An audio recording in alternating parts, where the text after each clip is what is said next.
2 minutes pour parler d'un élément simple de la manipulation que vous connaissez et qui a été partagé par Cialdini, qui est dans un premier temps la gentillesse.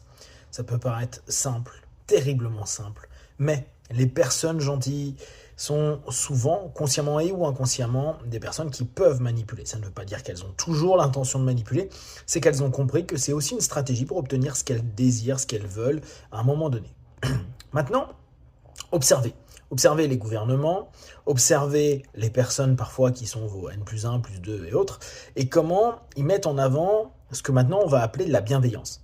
Une espèce de pseudo-bienveillance, d'attention portée sur vous à un moment donné, une espèce de moyen d'enjoliver les différents éléments, événements, en vous mettant, vous particulièrement, en valeur et en étant particulièrement sympa, cool, positif et donc gentil.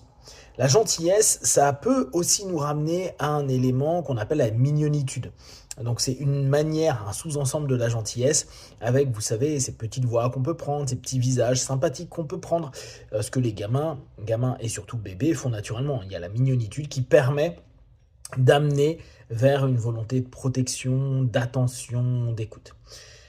Maintenant, prenez toujours en conscience cette notion de, ok, si une personne est gentille, c'est peut-être sa nature, mais ça peut être aussi une volonté d'orienter l'attention, d'ouvrir les portes. Ça, vous le savez complètement. Observez aussi au niveau de vos systèmes s'il n'y a pas un excès de sémantique comme la bienveillance, la gentillesse, l'accueil, qui pourrait, dans un premier temps, convenir complètement et être juste, alors que c'est simplement un moyen pour après proposer une suggestion, une direction qui peut-être ne vous conviendra pas. Prenez soin de vous. Be well.